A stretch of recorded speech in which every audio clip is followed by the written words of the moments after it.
morning. Wanted to show you something. This is my garden area. Up here, first, I got some more trees today. This first row here and here, there are 2 peaches. You can see the milk jugs. Let's see if I can, right there, milk jug. Those cover apricots, but I think the apricots are dead. They may not be. I'm hoping. I put in a good layer of wood chips over them, so I'm hoping that the roots will survive and that they'll come back from the root, which would create a bush form in any case, and that's what I want. The next row up is the cherry trees. I had bought 2 sweet cherries, but unfortunately they weren't able to get hold of the second sweet cherry, and so they asked me if I would be willing to switch out for a different cherry, and I got a sour cherry. The next row up doesn't currently have any trees in it, but that will be for almonds. Those will go out after the last frost date. And then down there at the end, we have plums and an apple and a pear in that last row. Okay, so I wanted to show you something, and let me just bring this around so you can see a little bit. This is a peach, and so I got them today, and so all I did, I've finished the initial pruning on all of these trees. All I did on this one is I topped it. I took the branches, chonk, chonk, chonk, chonk, just cut them off. Now this one, I'm not sure, it doesn't fit where, it doesn't fit the form that I see, the tree seems to be creating, but I will leave that now. My primary concern this year is that I want to make sure there is plenty of leaf so that the roots will get the food that they need. And I'm going to leave the other peach for last because I want to show you something with that.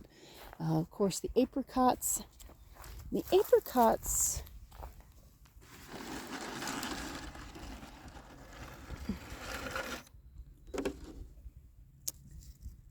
It's the stem is still supple and it's still green inside, so it's possible that has survived.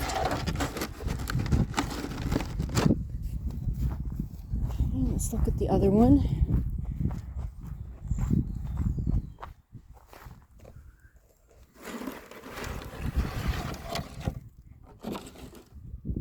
Stem, again, the stem is still supple.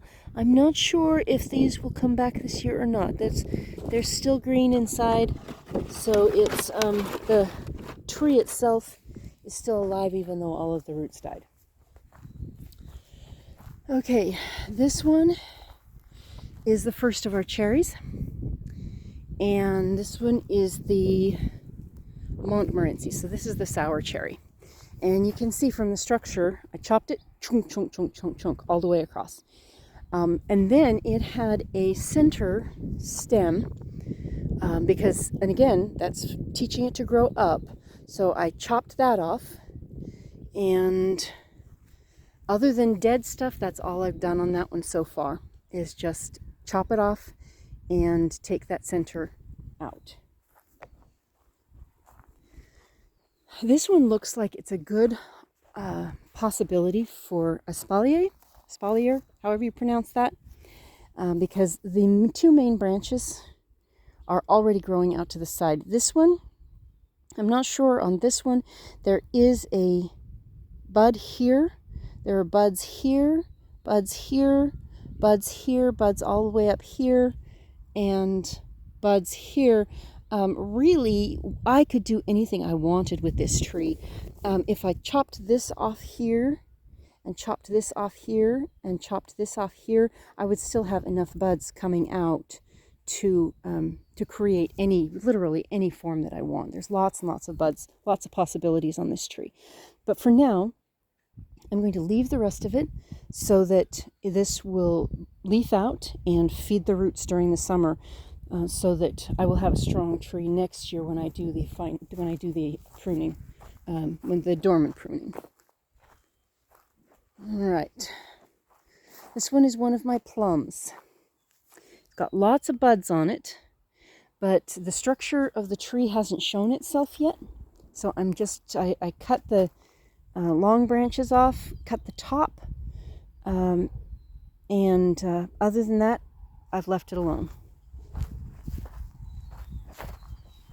Okay, same thing here. It's got plenty of buds on it. This one is very dormant. The buds are not swelling yet. So I'll wait and see what that looks like in the summer, how it leaves out, and I will take another look at it next spring. Okay, and this is a pear, and this is the form. This is it. This is the tree. So no side branching yet, but if you look down here, there are buds all the way up. I don't even know if you're seeing it. Oh, there we go. There are buds all the way up here. They're good buds. So really, if I wanted to, here's the graft. If I wanted to, I could probably chop it off right there and it would do just fine. But I'm not going to. I'm going to let it leaf out this year, feed the roots, let the roots get a good strong system, get it branching out, and see what the structure looks like next year. Okay, and finally our apple. And it looks like it's got some spurs, some fruiting spurs. Even if they do fruit, I won't let them go this year. But it's got good buds.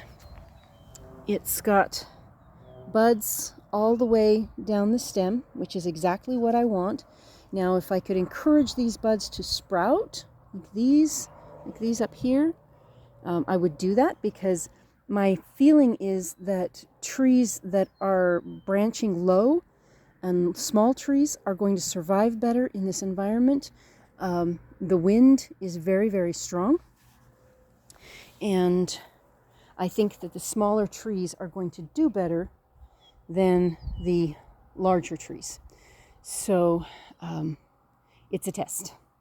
Okay, so I will also be doing more all the way down to the fence, but probably not this year.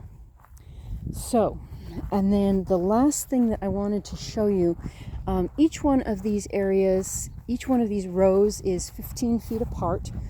The trees are 16 feet apart laterally, well, probably a little bit more, because each one of those mounds is 8 feet. So it's a little bit more, probably a little bit more. Okay. But I wanted to show you something. This last peach tree is my big concern. And I'm just going to put that right there. It is growing straight up, which I don't want. And I'm going to pull this around so that you can actually see what I'm talking about. Okay. You see these, all of these are places where lateral branches have been taken off. They have actually cut the branches off to force the tree to grow straight up. This tree, at some point in its life, really, really wanted to be a bush. And the people at the nursery didn't want it to be a bush, so they cut off all of those baby branches as they developed and forced it to grow up, which is a problem. That's not what I want. I don't want a tree that's going to grow straight up. And in fact, if I knew that it would survive, I would cut it off right there. Right above that, probably right above that. I would probably cut it off further down, but anyway, I would pick a bud and just chunk it. But since it's already leafed out and it has been trained to an upright form, upright form, upright form, upright form. Hello, where's the top? Wait a minute, where's the top? There it is. Since it's been trained to an upright form, I'm not sure that it would survive that. So I need to make some decisions, but not right now. Probably next year. If I cut it right here, let's see. Okay, let's get this. Okay.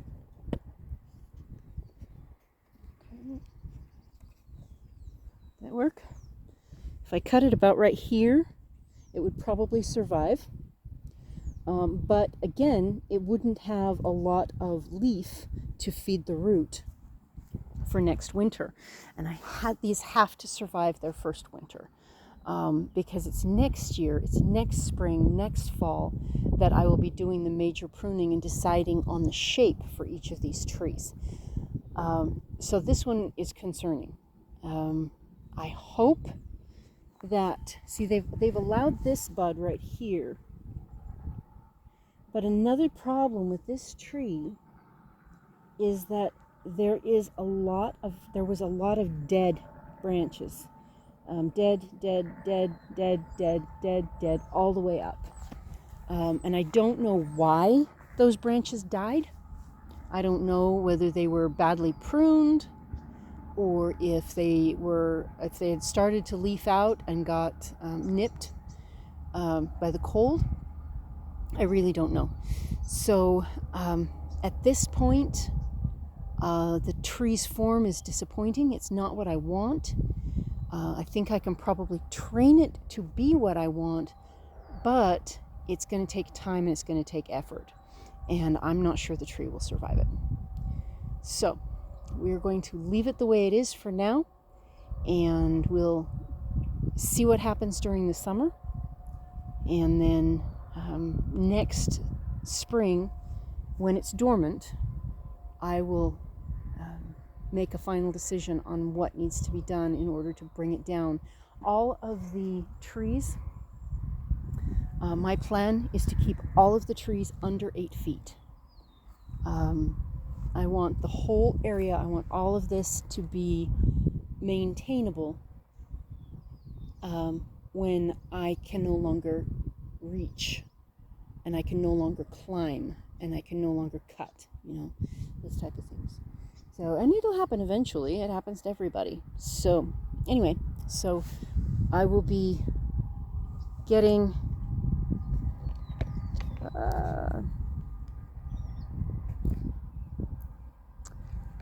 the trees planted, and each row is 15 feet apart. Each mound or tree, major tree in the row is 8 feet apart. And there will be other things in the tree rows, but for now, in between the tree rows, there will be at least 2, possibly 3 rows of garden crops. That's, I was hoping to have the wood chips spread by now, but it's going slower than I expected. But I've gotten a lot of help from a lot of people, so I need to kind of pull back on that a little bit. Anyway, that's what we've got right now, and I will talk with you later.